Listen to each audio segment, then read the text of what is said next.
Hallo meine lieben Freunde, heute wieder Michael Grant mit einer neuen Ausgabe von Klartext. Ich möchte euch darauf hinweisen, bitte abonniert meinen Telegram-Kanal, unten angegeben. Und zwar nicht aus Eigennutz, sondern wer weiß, wie lange es diesen Kanal, in dem ihr jetzt die Videos seht, noch gibt. Also präventiv, seid Abonnenten von mir, kostet ja nichts, habt ihr nichts zu verlieren. Heute ein neues Tabuthema, und zwar alliierte Terrorbomben auf ihre Verbündeten. Also die Engländer und Amerikaner hatten überhaupt keine Skrupel gehabt, Zehntausende Frauen, Kinder, Alte, Schwache, Männer ihrer eigenen Verbündeten zu Tode zu bombardierten. Es ist natürlich in der deutschen Lückengeschichtsschreibung ein Tabu, nur darauf hinzuweisen, dass die Alliierten auch ihre Verbündeten oder späteren Verbündeten mit Terrorbombardements überzogen, die Tausende von Menschen das Leben kostete. Natürlich wurde die Schuld der dadurch begangenen Zerstörungen und Todesopfer später den Deutschen zugeordnet. Hier nur einige Beispiele aus verschiedenen Ländern. Frankreich. General Carl Otto Spaatz, der Chef der US-Luftstreitkräfte in Europa, schrieb am 22. April 1944 in einem Brief an den Oberbefehlshaber der alliierten Expeditionsstreitkräfte, Dwight D. Eisenhower, zu den geplanten Bombardierungen auf Frankreich. Ich zitiere: Viele tausend Franzosen werden in diesen Operationen getötet werden und viele Städte verwüstet. Ich sehe mit Schrecken eine Militäroperation, die Vernichtung und Tod breit in die Länder hineinträgt, die nicht unsere Feinde sind, insbesondere wo die aus diesen Bombardements zu erzielenden Resultate noch gar nicht als ein entscheidender Faktor nachgewiesen sind. Zitat Ende. Spaatz sollte Recht behalten, denn die alliierten Bombenangriffe auf Frankreich kosteten Tausende von Menschen Leben. Doch bereits 1942 hatten die strategischen Bombardierungen Frankreichs durch die Alliierten begonnen, mit dem Ziel, die deutschen Einrichtungen und Firmen, die für Nazi-Deutschland produzierten, zu zerstören. Ich gebe euch ein paar Beispiele dazu. Und zwar am 4. März 1942 bombardierte die RAF das Renault-Hauptwerk in Billancourt.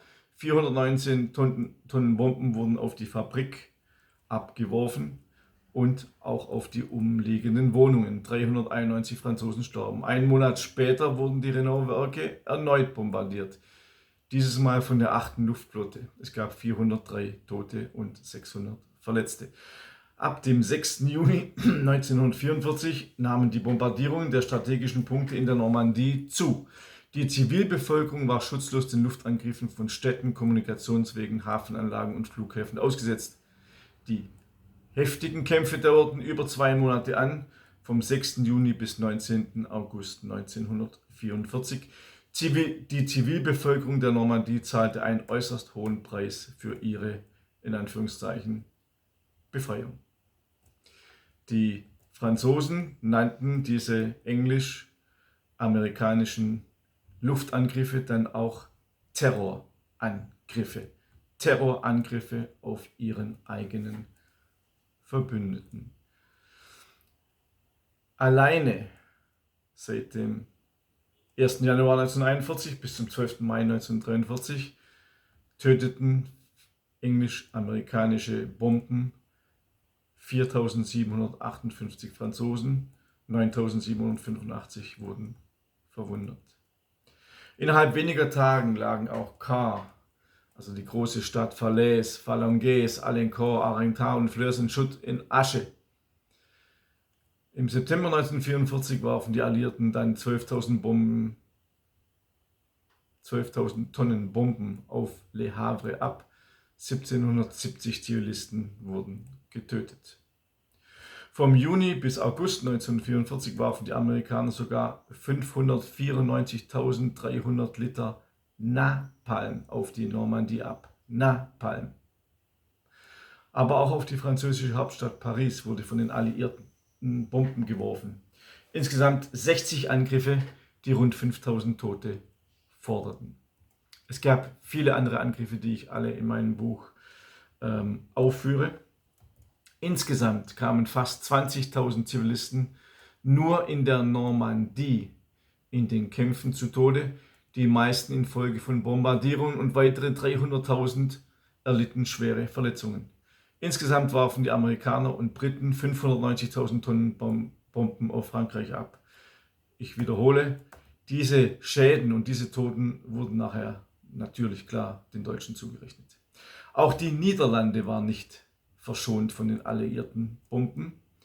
Bei den alliierten Bombardements auf Rotterdam im Oktober 1941 und Januar 1942 wurden 177 Menschen getötet. Auf Eindhoven 221 Menschen kamen ums Leben. Am 31. März 1943 bombardierten die Alliierten mit 102 Flugzeugen auch Rotterdam. Insgesamt kamen 400 Menschen ums Leben.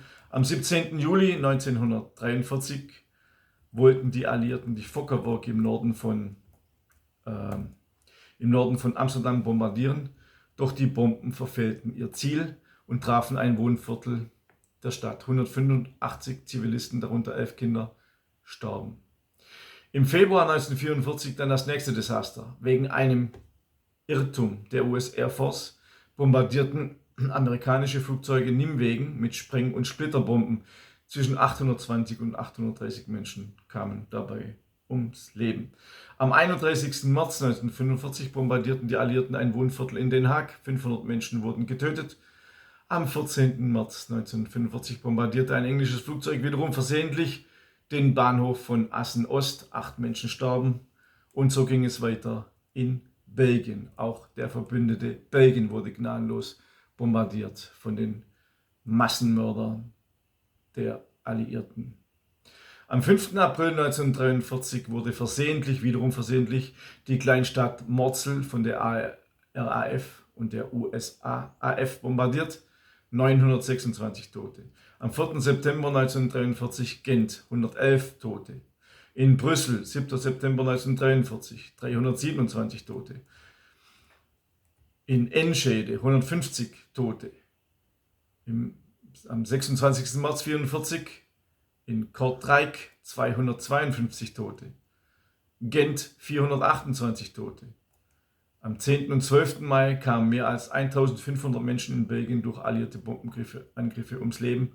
Alleine der Angriff auf Löwen forderte 246 Opfer.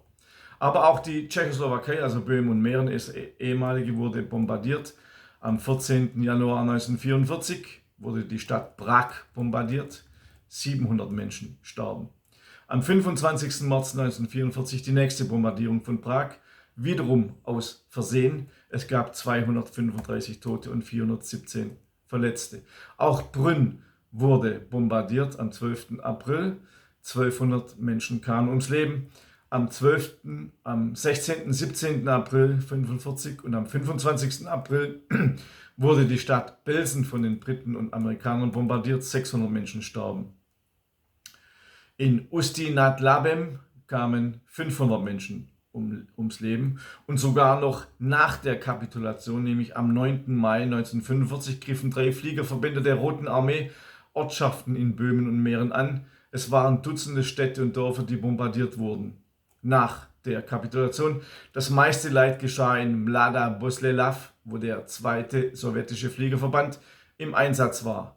140 Menschen starben, 500 wurden verletzt. Die neutrale Schweiz wurde ebenfalls mehrmals bombardiert. Am 1. April 1944 40 Menschen starben. Doch damit nicht genug. Auch Binningen, Zürich, Oerlikon, Rigisberg, Thayngen, Stein am Rhein, Vals, Tägerwille, Neuhausen am Rheinfall, Beringen, Ottelfingen und Basel fielen alliierten Bombern zum Opfer. Insgesamt wurden 84 Menschen in der Schweiz durch die Alliierten getötet.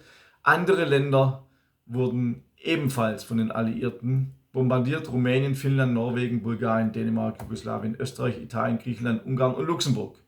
Wir erkennen daran, die Alliierten kannten keine Gnade. Rücksichtslos bombardierten und zerstörten sie auch die Städte ihrer Verbündeten oder Freunde.